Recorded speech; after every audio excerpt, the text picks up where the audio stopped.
દ્વારકાના જામખંભાળિયામાં પોલીસની કામગીરીમાં રૂકાવટને મામલે આપના પ્રદેશ પ્રમુખ ઈસુદાન ગઢવીની ધરપકડ કરવામાં આવી। ઈસુદાન સહિત કુલ 25 આપના કાર્યકર્તાઓ સામે ગુનો દાખલ કરવામાં આવ્યો છે।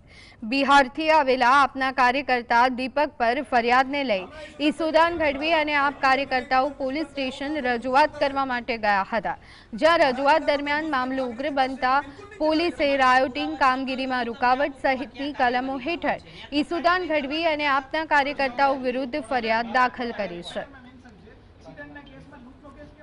ફરજ પર હાજર પીએસઆઈ છે તેમના દ્વારા તેમને સમજ કરવામાં પણ આવી કે તમારી જે રજૂઆત છે તમે કાગળ ઉપર રજૂ કરો અને આ રીતે ગેરકાયદેસર રીતે અહીંયા મંડળી એકત્રિત ન થાવ, પણ તેમ છતાં તેમના દ્વારા પોલીસ સ્ટેશન ખાતે હુલ્લડ કરવામાં આવ્યું હતું।